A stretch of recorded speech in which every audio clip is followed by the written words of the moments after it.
Yesterday believed we would be able to start at 4 p.m., but the discussions have been intense and have consequences, and therefore it was necessary to go through them with clarity. Fellow Kenyans, the coronavirus disease has continued to affect the world in an unprecedented way. Global statistics today indicate that there were 266,073 confirmed cases and 11,000 deaths. The epicenter of the virus has shifted from China to Europe. In Africa, confirmed cases as of March the 21st were 572, with 12 reported deaths. On Friday, we announced that there were no new coronavirus cases and that the 7 patients who were tested positive for the virus were undergoing treatment and were stable. We continue to monitor their progress, as well as the individuals who have come in contact with them. And I may add here that they continue to be stable. In the last 72 hours, however, we have received confirmation of an additional 8 cases who have tested positive for coronavirus. This now brings the total number of those who have tested positive to 15.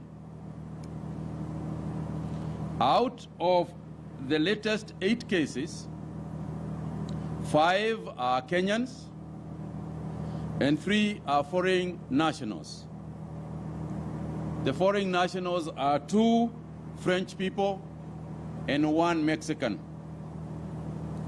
All the 8 are imported cases from Europe and America. The ages are between the age of 20 for the youngest and 57 years for the oldest. All the 8 came through the Jomo Kenyatta International Airport between the 4th of March and the 17th of March. And they all have been isolated at various facilities and are being monitored by our teams. We are tracing 363 persons who had come into contact with these patients. So far, we have also an additional 3 people waiting processing at Bagathi Hospital. The rest have been processed and discharged. All the patients, except the one who is at the coast, at Msambweni, are all in stable condition. The government is organizing to having the patient in Msambweni airlifted to Nairobi for further treatment. As I mentioned on Friday last week, our actions continue to be guided by the trends that we have observed in other countries. Evidence from other countries indicates that the number of infected persons increases dramatically in the 2nd week following confirmation of the first case. I did further indicate that these coming 2 weeks are extremely critical for this country as we seek to contain the outbreak. We remain focused on emphasizing high levels of hygiene and the maintaining of social distance as the most effective containment measures. This morning, when we were launching the CT scan center in the Jomo Kenyatta Hospital, you will recall, those of you who attended the conference center, the press conference, that throughout the discussions with doctors from many centers in China, the French doctors as well, the emphasis was on exactly the same thing: the levels of hygiene and social distancing as an effective measure. Fellow Kenyans, the government has, in the first few weeks, announced various measures that are aimed at containing this virus. However, much to our disappointment, we have noticed that majority of our people have continued to ignore these measures and are behaving as if it is business as usual. As I cautioned last week, this disease is not a joke. Kenyans must treat this matter with the seriousness it deserves by adjusting and changing their lifestyles. If we continue to behave normally, this disease will treat us abnormally. Behaving normal under these circumstances is akin to having a death wish. Therefore, in addition to the measures that we have already announced, the government has today resolved as follows. Number one, all international flights are suspended effective Wednesday, the 25th at midnight. The only exception to this rule are cargo flights whose crew must observe strict guidelines. Those coming into the country between now and Wednesday, may they be Kenyans or foreigners, will undergo mandatory quarantine at a government-designated facility at their own expense. Countries wishing to evacuate their nationals must make their arrangements to do so within this period. Kenyans who are currently in foreign countries and will not have come back within the said period are advised to observe the guidelines issued in their respective countries, wherever they are.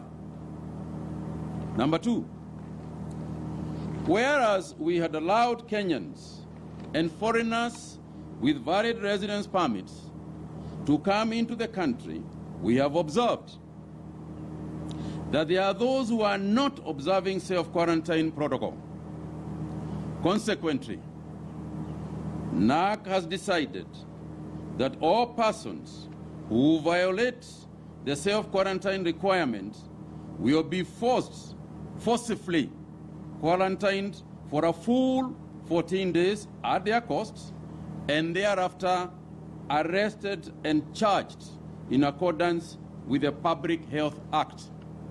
And I would like to add here that this will apply to a senior government official in Kilifi who defied and refused to self-quarantine, who is now being forcibly quarantined in a facility, and upon the completion of the period given by our health authorities, the person, the official, will be charged in a court of law.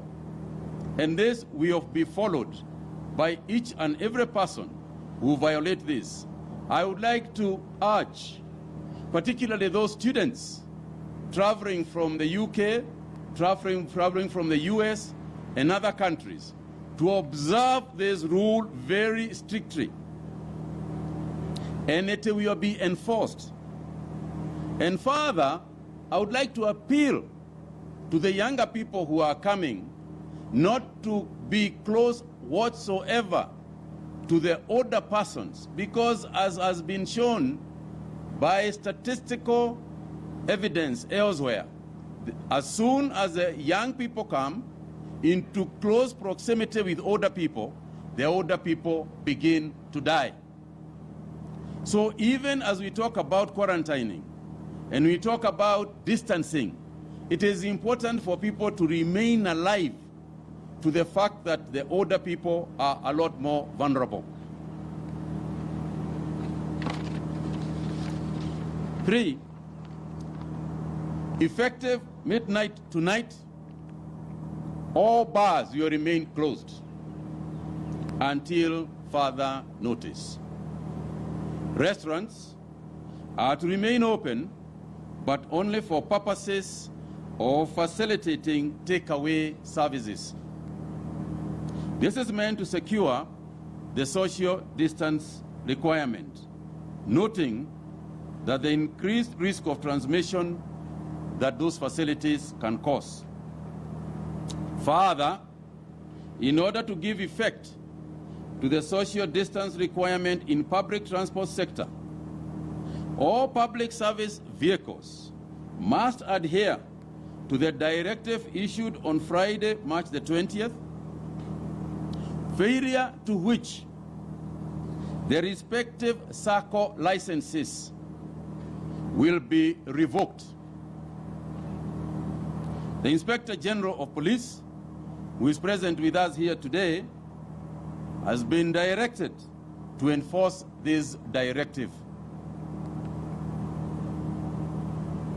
Lastly, having noted the non-compliance of individuals, may they be in religious organizations, may they be in other social gatherings, as issued on the 20th of March, the NAC has directed the suspension of all church, mosques, funerals, and other social gatherings, and funerals are restricted to immediate family members only.